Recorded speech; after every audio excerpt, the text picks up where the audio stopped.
कितना काफी है, यही सबसे बड़ा सवाल है। पहले भाग में हमने समझा कि पैसा बिहेवियर का खेल है और दूसरी ओर सबसे खतरनाक चीज समझते हैं ग्रीड। लेखक कहते हैं कि फाइनेंशियल दुनिया में सबसे बड़ी ट्रेजेडीज नॉलेज की कमी से नहीं होती, नेवर इनफ की मानसिकता से होती है। यानी लोगों के पास बहुत कुछ होता है फिर भी उन्हें और चाहिए, और यही और की भूख कई बार सब कुछ छीन लेती है। सोचो, अगर किसी के पास इतना पैसा है कि वो आराम से खुश रह सकता है, लेकिन वो और कमाने के लालच में अननेसेसरी रिस्क लेने लगे तो क्या होगा? शायद एक दिन सब खो देगा। इतिहास में कई लोग ऐसे हुए जिन्होंने करोड़ों कमाए लेकिन बस अब काफी है नहीं समझ पाए और आखिर में सब गंवा बैठे। यही कारण है कि लेखक कहते हैं the hardest financial skill is getting the goalpost to stop moving. यानी सबसे कठिन स्किल पैसा कमाना नहीं, ये तय करना है कि कितना काफी है। क्योंकि अगर इनफ डिफाइन नहीं किया तो आदमी पूरी जिंदगी दौड़ता रहेगा। बड़ी सैलरी चाहिए, फिर बड़ी कार, फिर बड़ा घर, फिर बड़ा स्टेटस, और ये दौड़ कभी खत्म नहीं होगी। लेखक कहते हैं कि ट्रू वेल्थ फ्रीडम है। पैसे का असली पर्पस लग्जरी नहीं, फ्रीडम है। Freedom to wake up when you want, freedom to choose what you want, freedom to say no. यानी असली पैसा वो है जो आपको अपनी जिंदगी पर कंट्रोल दे। और यही किताब का सबसे सुंदर विचार है कि controlling your time is the highest dividend money page.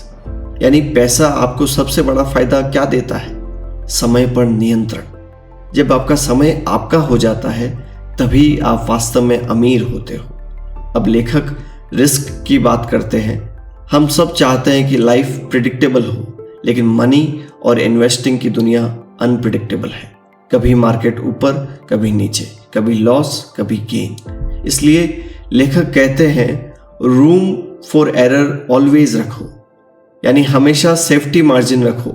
सारा पैसा रिस्क में मत डालो, इतना रिजर्व रखो कि अगर गलत हो जाए तो जिंदगी ना टूटे।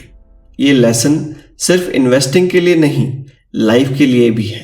अगर आप हर चीज एज पर रखोगे तो एक गलती सब खत्म कर सकती है, लेकिन अगर आपने मार्जिन ऑफ सेफ्टी रखा तो आप सरवाइव करोगे, और फाइनेंस में सर्वाइवल की ही जीत है। फिर किताब हैप्पीनेस की बात करती है। हम सोचते हैं कि ज्यादा पैसा इक्वल टू ज्यादा खुशी, लेकिन लेखक बताते हैं कि पैसा खुशी तभी देता है जब वो कंट्रोल देता है। अगर बहुत पैसा है लेकिन स्ट्रेस भी बहुत है तो वो वेल्थ नहीं है। लेकिन अगर मॉडरेट पैसा है और फ्रीडम है तो वही रियल रिचनेस है। तो आखिर में किताब हमें सिखाती है वेल्थ का मतलब सिर्फ पैसा नहीं है। वेल्थ का मतलब है मन की शांति, freedom, control over time, unnecessary greed से दूरी और लॉन्ग टर्म सिक्योरिटी। और यही द साइकोलॉजी ऑफ मनी का असली मैसेज है। मनी का अल्टीमेट गोल रिच दिखना नहीं, फ्री होना है। यही फाइनेंशियल विजडम है। जितना जरूरी है उतना कमाओ, समझदारी से बचाओ, धैर्य से बढ़ाओ और ग्रीड से बचो।